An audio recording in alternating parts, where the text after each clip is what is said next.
Hello student, in this video we will understand about cooperative society. A cooperative society is essentially an association of persons who join together on a voluntary basis for the furtherance of their common economic interests. Cooperative society कुछ लोगों का एक association होता है जो कि voluntary basis पे इकट्ठा होते हैं अपने कॉमन इकोनॉमिक इंटरेस्ट को पूरा करने के लिए। सिंपल लैंग्वेज में जब कुछ लोग अपनी मर्जी से इकट्ठा होते हैं और बिजनेस करते हैं ताकि ग्रुप में जितने भी लोग हैं सारों को उसका बेनिफिट मिले, तो इसी चीज़ को कोऑपरेटिव सोसाइटी कहा जाता है।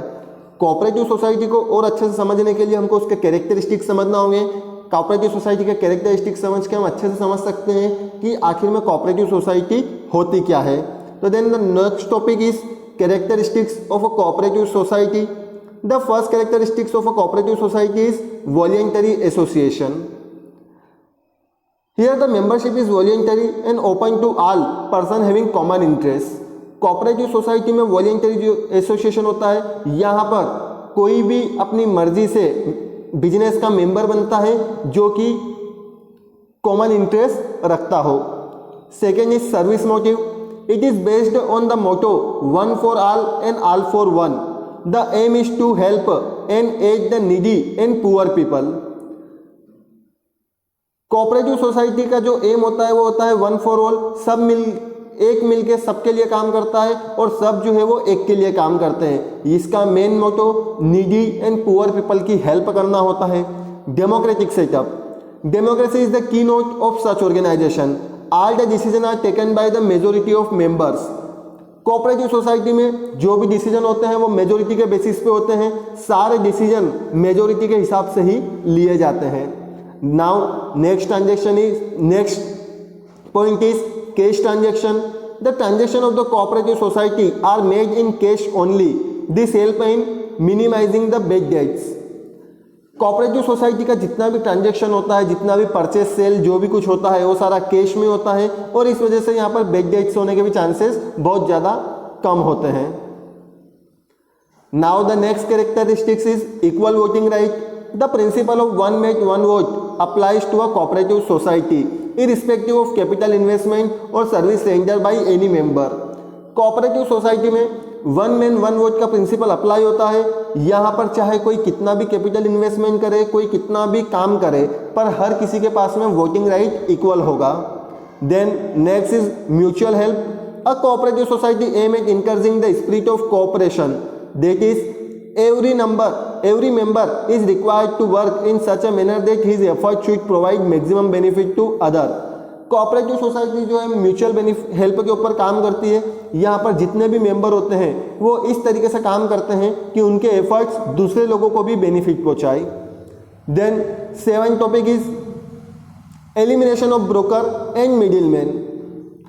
As the direct relationship is established between to consumer and the producer, chances of middlemen are eliminated. Cooperative society में नॉर्मली क्या होता है कि जो शॉपकीपर होते हैं या जो ओनर होते हैं वो डायरेक्ट प्रोड्यूसर से ही सामान को परचेस करते हैं और जब प्रोड्यूसर से कोई चीज़ परचेस की जाती है तो फिर उसमें मिडिलमैन का कोई काम नहीं रहता है, मिडिलमैन जो है वो एलिमिनेट हो जाता है। Then the next is limited return on capital. A member contribute capital get a very moderate rate of interest out of the net surplus of the cooperative society. Cooperative society के जो member होते हैं उनने अपने पैसा जो invest कर रखा है, जो कैपिटल इन्वेस्ट कर रखी है, उन पे उनको बहुत ही ज़्यादा कम रेट से रिटर्न मिलता है। Next is common welfare. In a cooperative organisation no importance is given to self. All the member work together with a common goal, welfare to all. Cooperative society में जितने भी मेंबर होते हैं वो किसी एक को इम्पोर्टेंस ना देते हुए कॉमन वेलफेयर पे इम्पोर्टेंस देते हैं। वो सबका भला चाहते हैं, किसी एक का भला नहीं चाहते हैं।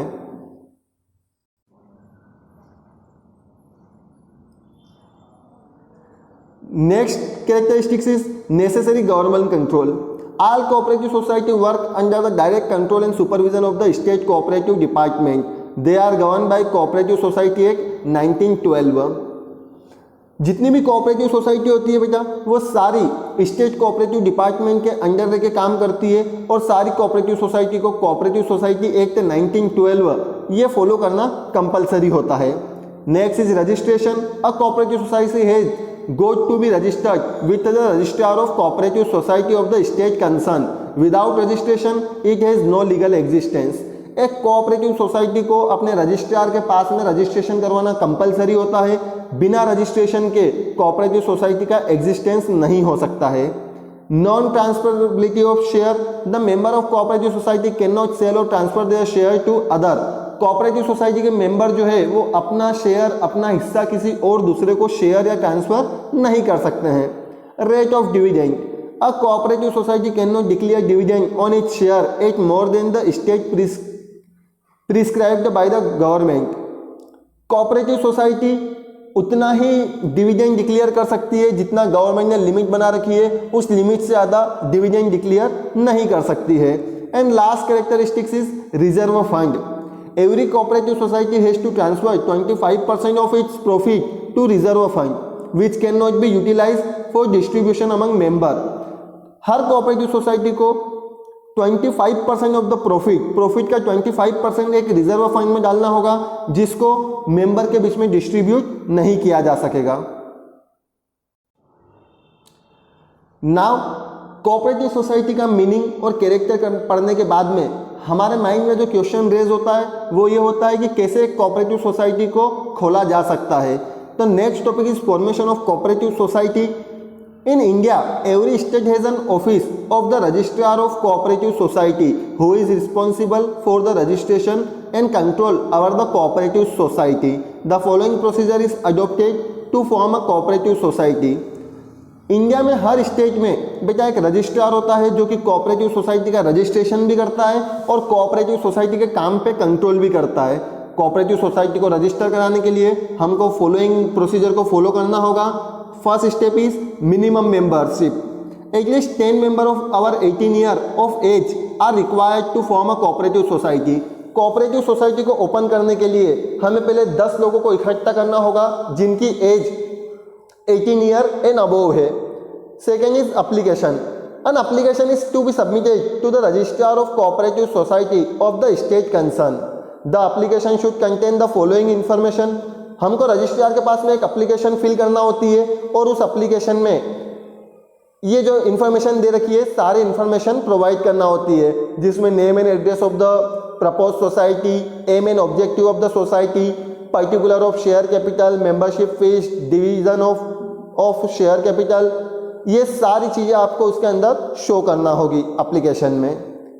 Then next and third point is obtaining registrar certificate. If the registrar is satisfied with the object and bylaws of the proposed society, he may register and issue a certificate to this effect. आपने जो application registrar के पास में जमा करवाई थी, अगर registrar उसमें दी गई इंफॉर्मेशन से सेटिस्फाइड हो जाता है और उसको कोई भी इशू नहीं होता है तो वो आपको एक सर्टिफिकेट इशू कर देगा जिसके बाद में आपकी कोऑपरेटिव सोसाइटी एग्जिस्टेंस में आ जाएगी। Now we have to discuss merits of cooperative society. Cooperative society enjoy the following merits. First merit is easy formation. A cooperative society can easily be formed and any 10 person can join together and get the society registered by completing a few simple formalities. Cooperative society को बनाना बेटा बहुत easy होता है। कोई भी 10 लोग जिनकी as 18 और अबोव है वो ज्वाइन हो सकते हैं और एक कोऑपरेटिव सोसाइटी को रजिस्टर करवा के ओपन कर सकते हैं। Second, open membership. Any individual having a common interest can get it's membership and can discontinue at his own will. Cooperative society में जो मेंबरशिप होती है वो ओपन होती है। कहने का मीनिंग ये है कि कोई भी मेंबर जो कि आपके बिजनेस के साथ में कॉमन इंटरेस्ट रखता है वो बिजनेस को ज्वाइन कर सकता है और वापस बिजनेस को छोड़ के बाहर जा सकता है अपनी एट विल पे। Then third is limited liability. The liability of each member is limited to the extent of his share in their capital society and so also the risk to be faced. Cooperative society में जो बेटा liability होती है वो limited होती है। कहने का मीनिंग ये है कि अगर कल को कोई ऐसी लाइबिलिटी आ जाती है जिसका पेमेंट करना बिजनेस से पॉसिबल नहीं हो पा रहा है, तो आपको अपने पर्सनल असेट सेल करने की रिक्वायरमेंट नहीं होगी।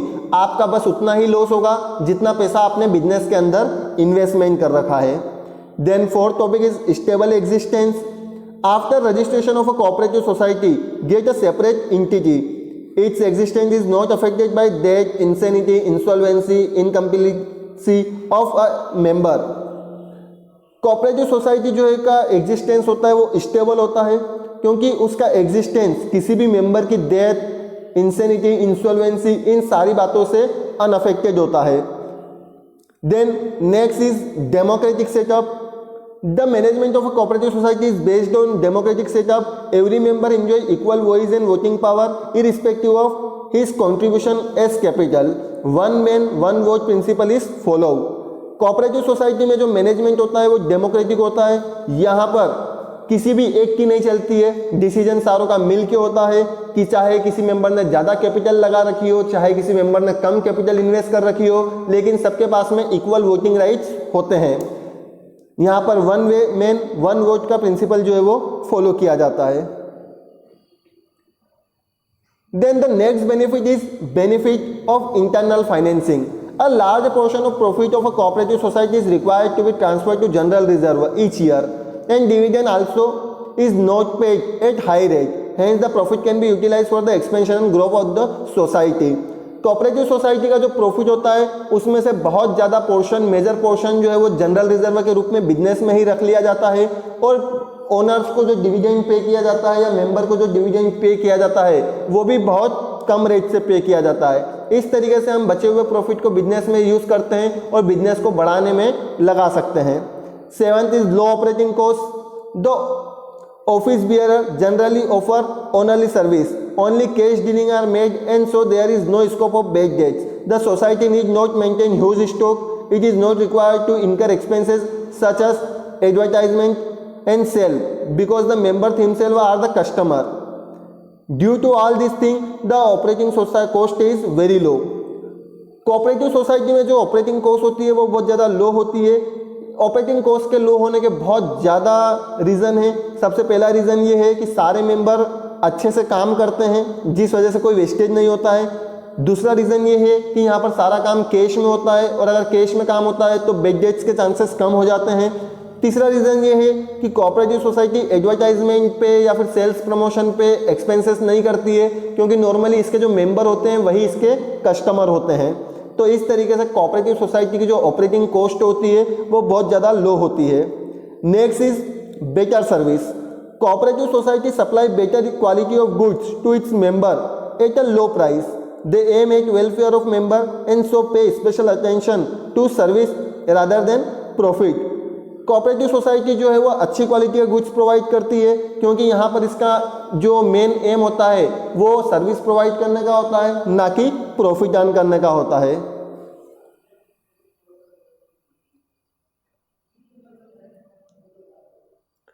Then last benefit is equitable distribution. The profit of a cooperative society are equitably distribute to its member to strengthen its financial position. A specified portion of profit is transferred to statutory reserve. Cooperative society का जो profit होता है वो उसके सारे member में equally distribute कर दिया जाता है। यहाँ पर बिजनेस की फाइनेंशियल पोजीशन को और स्ट्रेंथ बनाने के लिए और मजबूत करने के लिए बहुत सारा प्रॉफिट का portion statutory reserve, general reserve, इन सब में ट्रांसफर कर दिया जाता है।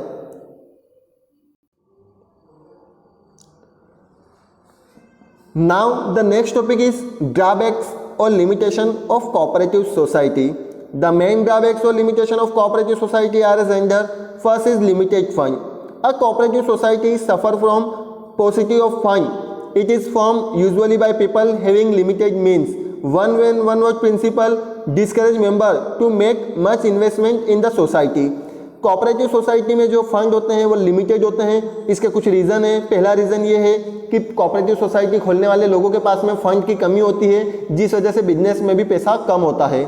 दूसरा reason one man one vote का जो प्रिंसिपल फॉलो किया जाता है वो है। वन मैन वन वोट की वजह से मेंबर जो है वो ज़्यादा पैसा इन्वेस्ट नहीं करना चाहते हैं, क्योंकि कोई कितना भी पैसा इन्वेस्ट करे उसको इक्वल ही वोटिंग राइट मिलता है। Second is lack of management ability. A cooperative society is managed by a committee of office bearer elected by its member. The office bearer do not possess professional qualification, knowledge and experience.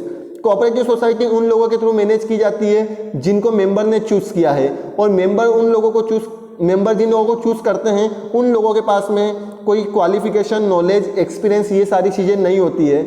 Therefore cooperative society का जो management होता है वो सही तरीके से नहीं हो पाता है। Lack of incentive to work hard. Honorary office bearers have very little incentive to work hard for the society. There is no correlation between hard work and reward. The office bearer likely to misuse society's fund for personal interest.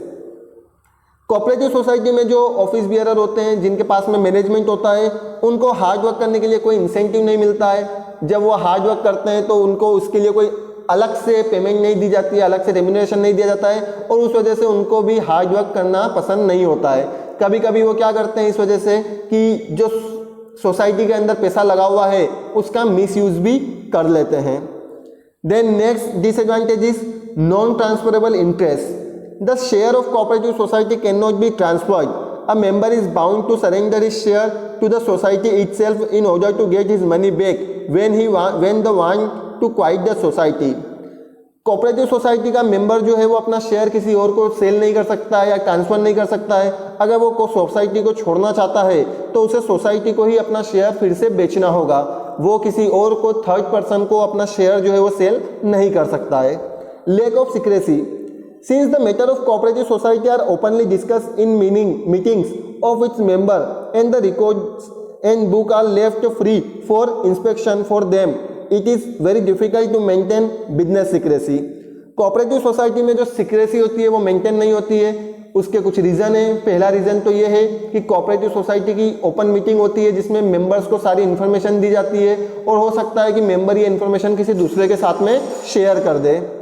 Second, cooperative society के जो record होते हैं, जो accounts की books होती है, वो भी फ्रीली होती है, उसे कोई भी मेंबर चेक कर सकता है, जिस वजह से बिजनेस की सिक्रेसी खत्म हो सकती है। Then next is excessive government control. A cooperative society is bound to legal rule and regulation in day-to-day working. Maintenance of account, regular audit, inspection, etc. are essential. Annual reports are required to be furnished to the registrar. These are all time consuming formalities which tell upon the flexibility and initiative. Cooperative society के ऊपर government का बहुत ज़्यादा control होता है। Government के rules regulation उसको day to day working में फॉलो करना होते हैं, अकाउंट्स बनाने में, ऑडिट करवाने में, इन सारों में भी गवर्नमेंट के रूल्स रेगुलेशन को फॉलो करना होता है। हर साल रजिस्ट्रार के पास में उसको अपनी एनुअल रिपोर्ट प्रेजेंट करना पड़ती है, और ये सारी चीज़ें बहुत ज़्यादा टाइम कंज्यूमिंग होती है। And last disadvantage is illiteracy of members. Illiteracy of member is one of the most important drawback of cooperative society. It is responsible for the slow progress of this movement. It is due to the illiteracy that the member and office bearers do not take any interest and initiative in working.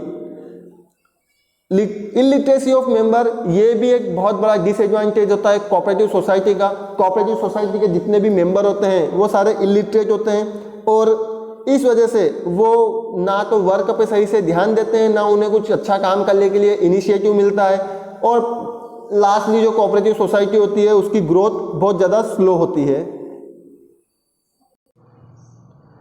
Now the next and last topic is types of cooperative society. The types of cooperative society are as under.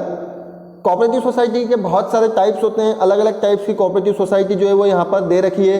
पहली cooperative society होती है consumer cooperative society, second industrial cooperative society, marketing cooperative society, cooperative farming society, cooperative credit society and cooperative housing society. क्या होती है ये सारी? सबसे first cooperative consumer cooperative stores. Consumer cooperative stores या कंज्यूमर कोऑपरेटिव सोसाइटी वो society होती है जहां पर हमारे डेली यूज़ के सामान को सेल किया जाता है. डेली यूज़ के जो भी हमारे सामान होते हैं, टूथब्रश, पेस्ट और किराना का सामान, ये सारी चीज़ें यहाँ पर सेल की जाती है. सुपर बाजार, ये सारे इसके एग्जाम्पल हैं कंज्यूमर कोऑपरेटिव स्टोर्स के. Industrial cooperative society. Industrial cooperative society वो सोसाइटी होती है जो कि इंडस्ट्री को सामान परचेस करती है और इंडस्ट्री के लिए सामान सेल करती है। इंडस्ट्री को अगर रॉ मटेरियल चाहिए, टूल्स चाहिए, अदर फैसिलिटी चाहिए, तो ये सारी फैसिलिटी इंडस्ट्री को प्रोवाइड करती है। Normally industrial cooperative society industry के लिए काम करती है। Marketing cooperative society, marketing cooperative society एक तरह की कोऑपरेटिव सोसाइटी होती है जो लोगों को अपना सामान सेल करने में या प्रोडक्ट का मार्केटिंग करने में हेल्प करती है। Third is cooperative farming society. Cooperative farming society वो कोऑपरेटिव सोसाइटी होती है जो फार्मिंग में फार्मर्स की हेल्प करती है। ये सीड्स, फर्टिलाइज़र आदि चीज़ों के लिए फार्मर्स को लॉन्ग टर्म और शॉर्ट टर्म का लोन प्रोवाइड करती है। Cooperative credit society, cooperative credit society वो तरह की सोसाइटी होती है जो कि क्रेडिट देने का काम करती है, लोगों से पैसा लेती है और बदले में उनको लोन देने का और ये सारा काम करने का काम करती है। लास्ट होती है cooperative housing society. Cooperative housing society वो होती है जो लोगों को हाउस की फैसिलिटी देती है। हाउस की फैसिलिटी है दो तरीके से दे सकती है, या तो कम रेट पे सेल करके या फिर उनको रेंट पे घर रहने के लिए दे सकती है। तो इस तरह की कुछ कोऑपरेटिव सोसाइटीज़ होती है। इनके अलावा भी कुछ कोऑपरेटिव सोसाइटीज़ होती है, लेकिन यहाँ पर हमारे लिए इतना ही पढ़ना इनफ होगा। देन ये टॉपिक होगा कोऑपरेटिव सोसाइटी का। नाउ इस वीडियो में और इसके पहले वाले वीडियो में हम चैप्टर सेकेंड में से sole trade, joint into family, partnership और कोऑपरेटिव सोसाइटी, इन चारों टॉपिक को कवर कर चुके हैं। एक लास्ट टॉपिक और बचता है कंपनी, जिसको हम नेक्स्ट वीडियो में कवर करेंगे।